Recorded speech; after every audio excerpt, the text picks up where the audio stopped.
HDFC banking industry में extra ordinary players है। पिछले 21 साल में इनका स्टॉक प्राइस 8000 से भी ज्यादा % शॉर्ट अप हुआ, 17.86 रुपीज से 1400, जो कि रिलायंस, माइक्रोसॉफ्ट और अमेजोन के स्टॉक रिटर्न से भी ज्यादा है। इनका रेवेन्यू 350% से शॉर्ट अप हुआ, that is 34,180 crore to 1,55,885 crore. ये सब जानने के लिए फर्स्ट विल सी बैंक काम कैसे करता है। तो bank collects money from people like you and me by providing current and savings account. इनमें स्टॉक होल्डर को बहुत कम देना पड़ता है। इन पैसों से बैंक होम लोन और कार लोन देती है और सामने इंटरेस्ट चार्ज करती है।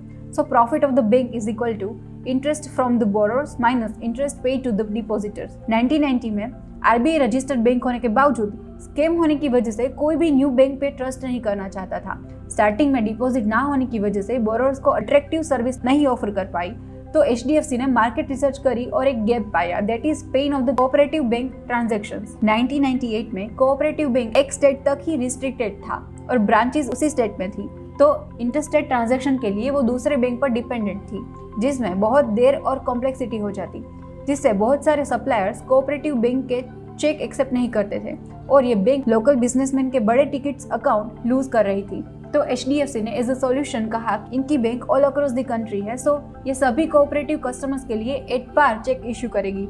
बदले में इन्होंने कोऑपरेटिव बैंक से HDFC बैंक के साथ इंटरेस्ट फ्री डिपॉजिट रखने की बात करी।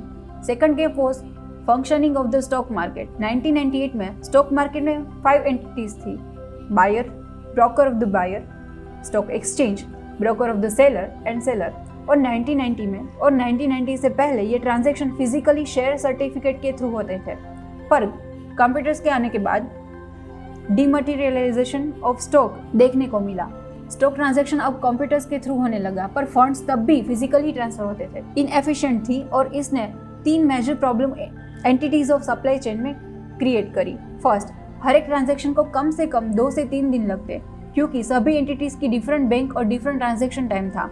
सेकंड, ये तब ज्यादा कॉम्प्लेक्स हुआ जब ब्रोकर्स के अलग कस्टमर्स थे और उनके अलग बैंक्स थे।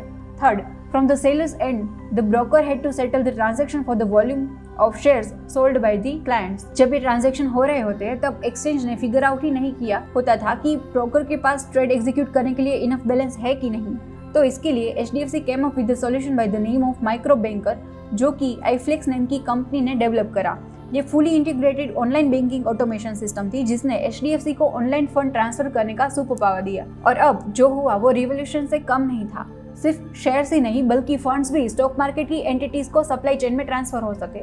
और ट्रांजैक्शन डेज 5 to 10 डेज से घट के 2 से 3 दिन हो गए, जिसने 3 सुपर पावर स्टेक होल्डर्स को दिए। बायर्स और सेलर्स पूरे ट्रांजैक्शन को 2 से 3 दिन में कैरी आउट कर सकता था। एक्सचेंज इजीली चेक कर सकता था कि ब्रोकर्स के पास सफिशिएंट बैलेंस है कि नहीं to carry out the transaction. Thirdly, broker को ऑपरेट करने के लिए बहुत कम वर्किंग कैपिटल लगती थी। ये पूरी प्रोसेस को कैरी आउट करने के लिए एम्प्लॉइज को रिस्किलिंग करने में बहुत एफर्ट्स लगते थे। इसे इंडिया में किसी ने पहले यूज नहीं करा था और इसमें कंपनी को रिस्क है as they are dealing with critical transaction. 1999 में सिर्फ ब्रोकर्स ही नहीं बल्कि उनके कस्टमर्स भी HDFC के अकाउंट में स्विच कर गए। HDFC बैंक 2000 में ऑल मेजर एक्सचेंज की क्लियरिंग मेंबर बनी। 800 ब्रोकर्स अकाउंट और मेजॉरिटी कस्टोडियन HDFC सर्विस को यूज करने लगे और 80% मार्केट सेटलमेंट बिजनेस में कैप्चर करा। और lastly they carried out a simple process to tap into huge corporate account by digitising their employees salary system, जिससे HDFC में करोड़ ऑफ रुपीज आ गए।